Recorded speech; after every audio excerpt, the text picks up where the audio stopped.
문을 열고요, 메시지가 다 담긴 그런 찬양을 통해서 이미 우리는 부활의 주님을 기쁨으로 맞이하게 되었고, 그리고 그 부활의 소망을 우리가 갖게 된 것에 대하여 우리 수고하신 성가대원 여러분에게 진심으로 감사를 드립니다. 가장 감동 있는 그런 부활절 칸타타였기 때문에 듣는 내내 제 마음 그리고 제 가슴이 뛰었습니다. 이와 같은 찬양을 위해서 수고하신 많은 분들이 계시죠. 그분들에게 하나님의 위로와 평강이 있기를 바랍니다. 오늘날에는 누구나 할 것 없이 위로가 필요한 시대를 살아가고 있습니다. 치열한 경쟁의 시대를 살아가는 사회일수록 그것이 더욱더 요구되는 것입니다. 누군가 찾아와서 손을 잡아준다든지 어깨를 빌려준다든지 눈을 마주치며 무엇인가 무언의 어떤 사람들의 마음을 알아주며 위로하는 사람이 있는 사람은 참 행복한 사람입니다. 왜냐하면 위로는 큰 힘과 용기가 되기 때문에 그렇습니다. 현대인들은 위로를 갈급해합니다. 그래서 위로를 찾는 곳이 참 많습니다. 바쁘고 힘들게 살다 보니까 틈을 내서 여행을 가시는 분들이 참 많이 있습니다. 그런데 사실 여행은요, 쉼을 이야기보다는 위로를 위한 것입니다. 쉼은 자기 자신에게 주는 위로 아니겠습니까? 한동안 힐링이란 말이 유행처럼 번졌는데요, 사실은 힐링이란 것도 위로란 의미를 가지고 있습니다. 그런데 위로에는 사람들이 필요한 위로와 사람들에게 필요한 위로가 있습니다. 이 둘 사이에는 작지만 깊은 간격이 있는데요, 그것은 일시적인 것과 영원한 것의 차이입니다. 우리들이 필요한 위로는 대부분 순간적인 분위기 반전을 위한 그런 위로라고 할 수 있는데요, 하지만 우리들에게 필요한 위로는 영원한 것, 변치 않는 위로입니다. 오늘 저는 우리들에게 필요한 영원한 위로의 말씀을 전하고 싶은데요, 저는 한때 가족을 잃고 아파하시는 분들에게 찾아가서 어떻게 인사하면 좋을까를 놓고 고민했던 적이 있습니다. 무엇이 가장 이상적인 우리의 마음을 담아서 할 수 있는 인사일까? 영어에는 여러분 관용적으로 쓰는 말이 있죠.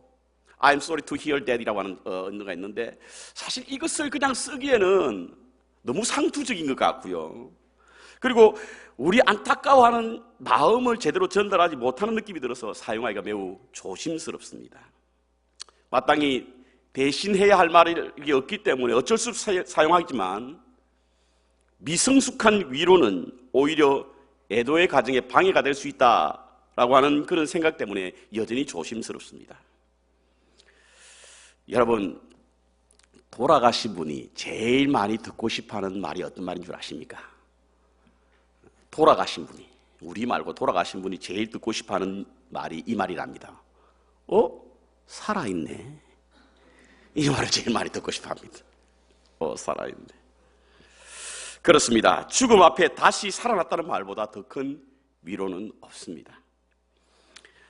구약 히브리어 위로라고 하는 이 단어는요, 나함이라고 하는 단어인데요, 본래 문자적 의미는 다시 숨쉬게 한다라고 하는 뜻을 가지고 있습니다. 물론 이제 후회라고 하는 다른 의미도 있습니다만, 위로라고 하는 그런 의미를 해석해보면 다시 숨쉬게 한다는 그 뜻입니다. 너무나 힘들어서 숨을 쉬지 못할 만큼 기가 막힌 절망의 상에 빠진 사람이 다시 숨을 내쉬고 소생할 수 있도록 도움의 손길을 내미는 것이 바로 위로입니다. 위로.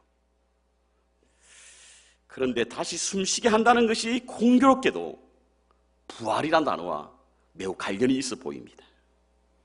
하나님이 숨을 멈춘 인류에게 다시금 숨을 쉬게 하는 것이 우리에게 영원한 위로가 된다는 것입니다. 그래서 주님의 부활은 우리의 위로가 됩니다. 그럼 이와 같은 부활이 왜 위로가 되는가? 첫 번째로, 하나님께서 죽음을 다스리는 권세가 있다는 것이 우리에게 큰 위로가 됩니다. 하나님께서 죽음을 다스리시는 권세가 있다는 것이 얼마나 우리에게 큰 위로가 되는지 모릅니다. 예수님께서 부활하셨죠. 그런데 부활은 예수님 스스로 부활하신 거 아니에요. 성경을, 우리 한글 성경을 분명하게 나타내고 보이지 않는데요, 영어 성경을 보면 꼭 예수님께서 부활하셨다라고 할 때는 능동태를 쓰는 것이 아니라 수동태를 씁니다. 누군가 의해서 부활됐다는 거예요. 예수님께서 스스로 부활하신 것이 아니라 하나님께서 부활시키셨다는 표현입니다. 제가 언젠가 한번 그 소천이라고 하는 단어를 가지고 설명을 할 때 우리가 되게 돌아가셨던 분이 소천하셨다고 그러죠. 근데 그 말도 사실은 맞는 어법이 아닙니다. 소천 당하셨다는 말이 맞습니다. 소천은 스스로 하는 거 아니잖아요. 하늘로 스스로 올라가는 거 아니지 않습니까? 하나님의 부르심을 받았다는 겁니다. 예수님께서는 부활하셨지만 단지 스스로 부활하신 것이 아니라 하나님께서 예수님을 부활시키신 것입니다. 왜? 하나님께서는 그와 같은 권세가 있으셨기 때문에 그렇습니다. 이것이 우리에게 얼마나 큰 위로가 되는지 모릅니다. 누가복음 12장에 보면요, 참새 5마리가 2아사레온에 팔리는 것을 알지 못하느냐라고 말씀하시면서 하나님께서는 이와 같이 볼품없는 참새라 할지라도 하나님이 허락하지 않으면 떨어지지 않는다는 거예요. 생명의 주인이 하나님께 있고요, 사망의 권세를 다스릴 수 있는 분이 하나님이라는 겁니다. 그래서 우리는 그것이 위로가 됩니다. 예수님이 부활하신 것은 사망 권세를 물리치시고 이기신 사건이거든요. 주님이 부활하시기 전에는 사망의 권세가 다 붙잡고 있습니다. 그래서 우리 모두가 다 죽는 거예요. 그런데 예수님께서 부활하심으로 말미암아 하나님의 권세가 사망 위에 있음을 우리에게 증거해 주니 이보다 더 큰 위로가 어디 있겠습니까? 이보다 더 큰 위로가 어디 있어요? 존 파이프 목사님의 칼럼에 보면요, 왜 예수님께서 죽음을 두려워하지 않으셨는가에 관한 말씀을 쓴 그런 칼럼이 나옵니다. 요한복음 19장 10절에 보면요, 빌라도가 예수님께 와서 예수님께 묻습니다. 내가 너를 놓을 권세도 있고 십자가에 못 박을 권세도 있는 줄 알지 못하느냐, 이렇게 말합니다. 여러분, 빌라도가 이와 같은 말을 했을 때 이 말이 거짓말이었을까요? 진짜였을까요? 진짜였습니다. 빌라도는요, 말 그대로 예수님을 놓아줄 권세도 있었고요, 십자가에 못 박을 권세도 있었습니다. 그런데 예수님께서는 그 다음 절 뭐라고 말씀하십니까? 11절에 보니까 이렇게 말씀하십니다. 위에서 주시지 아니하였다면 나를 해할 권세가 없으리니. 자, 지금 빌라도가 예수님을 십자가에 못 박을 권세가 있었어요. 근데 그 권세가 어디서부터 왔다고요? 위에 계신 분으로부터 왔다는 거예요. 하나님이 주셨다는 겁니다. 빌라도가 가진 권세는 하나님부터 위임받은 사실이라는 사실이에요. 그래서 예수님은 두려워하지 않으셨던 거예요. 빌라도의 권세가 없어서가 아닙니다, 여러분. 빌라도는 분명 예수님을 죽일 수 있는 권세가 있었어요. 그렇지만 그 권세가 어디에서부터 왔냐면 하나님으로부터 왔다는 거예요. 하나님께서 허락하지 않으면 결코 그 권세를 누릴 수 없는 것은 바로 하나님이 빌라도의 죽음 권세 위에 있다는 사실인 것입니다. 이것이 얼마나 큰 위로가 됩니까, 여러분? 이것이 얼마나 큰 힘이 됩니까? 그래서 예수님께서는 두려워하지 않으셨던 거예요. 그가 권세가 없어서가 아니라 그 권세를 다스리는 자가 바로 하나님이시라는 사실을 알게 되었을 때에 예수님께서는 당당하게 빌라도의 재판에 당당할 수 있었던 것이고, 이와 같은 일은 우리에게 큰 위로가 됩니다. 오늘날 우리가 이 세상에서 어떤 위협에도 두려워하지 않는 것은 적들이 무능해서가 아닙니다. 적들이 우리를 이길 수 있는 것이 아닙니다. 그들의 힘은 강하지만 그들의 힘을 주장하시는 하나님의 다스림이 있기 때문에 우리는 결코 두려워하지 않고 그것이 우리에게 큰 위로가 된다는 사실을 잊지 마시기를 주님의 이름으로 축원합니다. 두 번째, 주님의 죽으심이 헛되지 않았다는 사실이 우리에게 큰 위로가 됩니다. 주님께서 죽으심이 헛된 일이 아니었다는 것이 우리에게 얼마나 큰 위로가 되는지 모릅니다.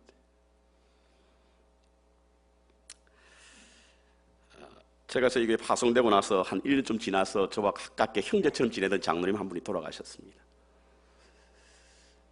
그 장로님 네 분은 굉장한 참 금술이 좋았던 분이기 때문에, 그리고 그 권사님, 여자 권사님 그분은 정말 장로님을 의지하셨기 때문에 돌아가시고 나서 염려가 돼서 전화를 드립니다. 그리고는 묻죠. 권사님, 제가 뭐 좀 도울 일이 없습니까? 그때 그 권사님이 이렇게 말씀하시는 거예요. 목사님, 그냥 목사님 옆에 계신다고 하는 것만도 제게 위로가 됩니다. 전화 한 통씩 해주는 이것이 제게 위로가 됩니다. 여러분, 우리 가장 큰 위로는 어떤 것이냐면 누군가 내 옆에 힘들 때 있어주는 것이 위로가 될 줄 믿습니다.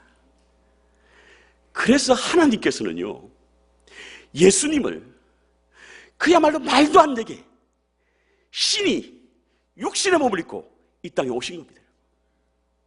이사야서 40장부터 메시아에 관한 이야기가 나오는데요, 그 메시아에 나온 첫 번째가 뭡니까? 40장 1절에 위로하라, 내 백성을 위로하라.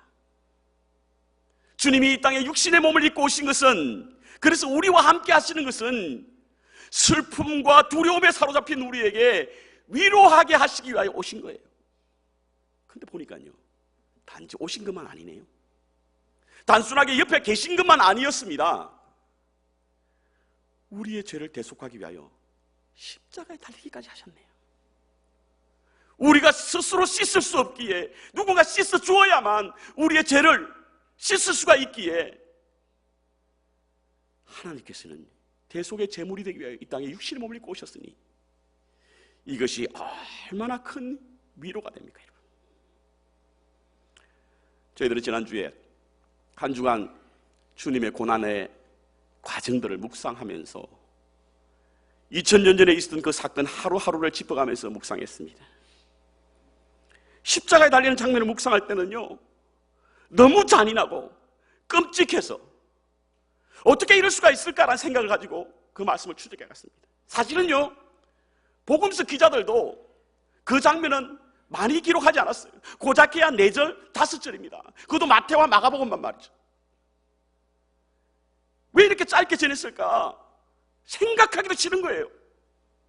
생각하기도 끔찍한 겁니다. 주님이 당하신 그 모욕과 그 수치와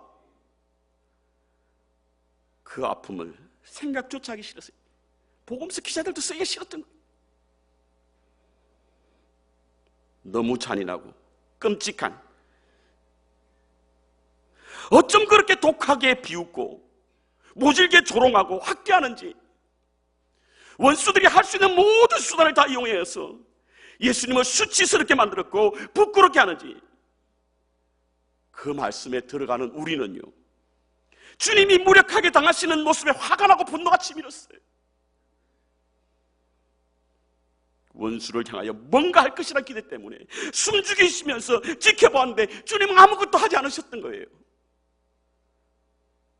근데 왜 하지 않으셨죠? 왜 하지 않으셨습니까? 이사야 53장에 보니까 이와 같은 말씀이 있습니다.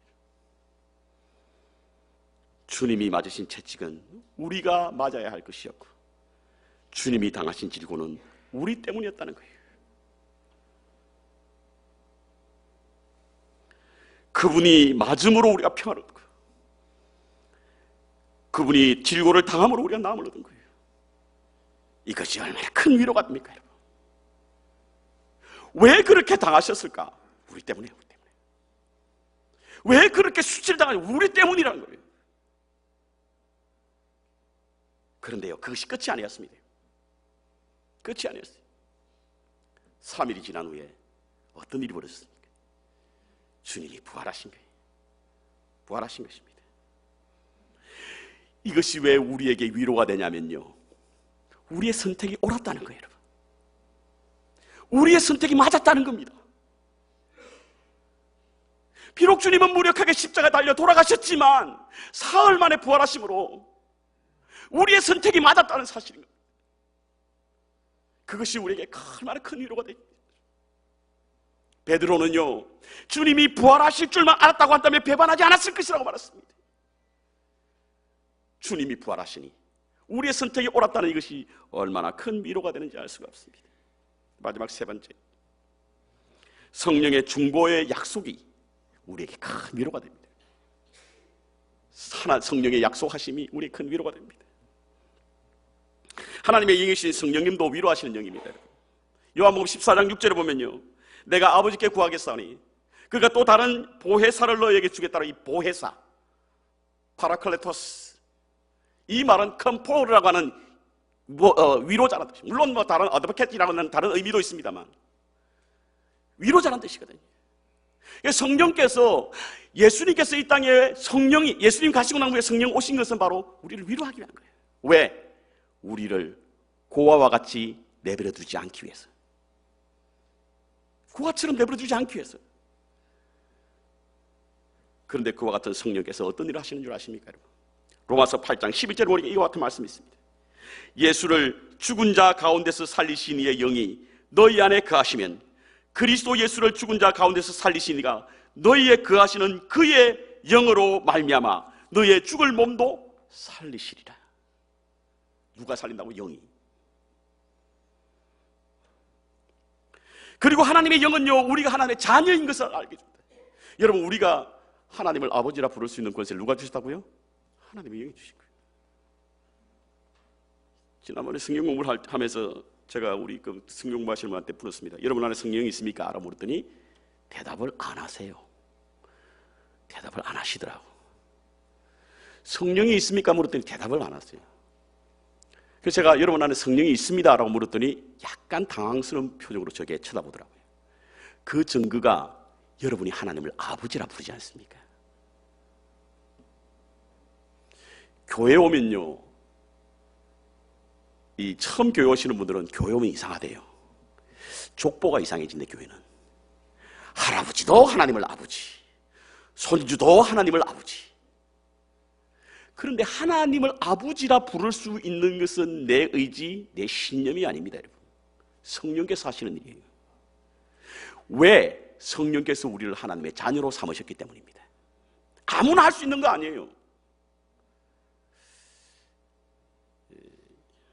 도쿄의 어느 신학자가 신학 강의를 하고 나서 학생들이 물었습니다. 교수님은 어떤 기도를 많이 하십니까? 교수님도 기도하십니까? 기도하신다는 거예요. 어떤 기도를 하십니까? 그랬더니 주기도문만 하신대. 아니, 그렇게 영성이 대단하신 분이 어떻게 해서 주기도문만 하십니까? 그랬더니 이분이 하신 말씀이, 저는요, 주기도문 가운데서도 하늘에 계신 우리 아버지라고 하는 이것도 감당하기 어렵습니다. 아무나 할 수 있는 거 아니에요. 우리 안에 성령이 계십니다. 그 성령이 우리가 하나님의 자녀가 되겠고요. 하나님을 아버지. 아바라는 뜻이 무엇인지 아시죠?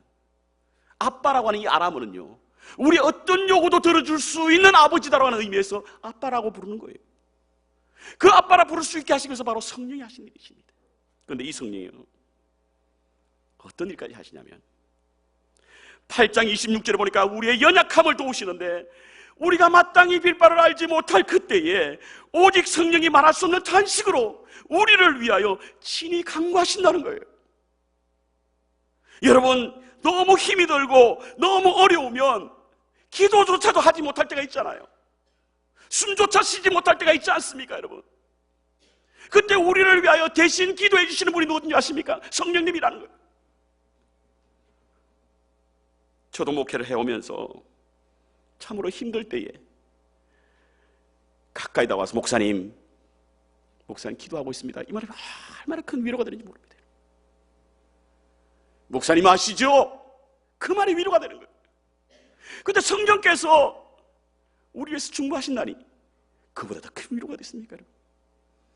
힘들고 어려울 때에 누군가 위로한답시고 용감하게 덤비는 분이 있는데요, 매우 위험합니다, 여러분.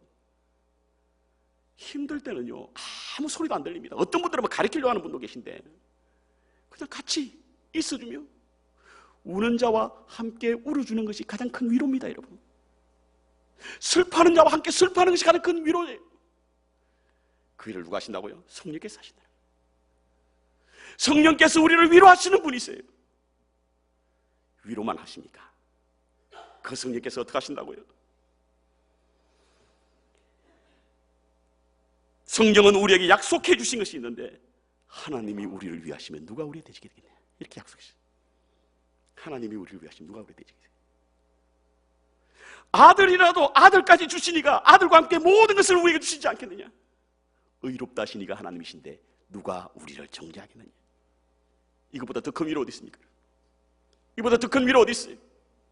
여러분, 하나님이 우리의 덩기에서 의롭다 하시니가 하나님이신데 누가 우리를 정죄하겠느냐.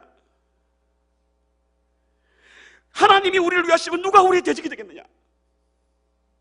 아들까지도 주신 하나님께서 모든 좋은 것을 아들과 함께 주지 않겠느냐. 이거보다 더 큰 위로가 어디 있습니까? 이와 같은 위로를 해주신 것입니다.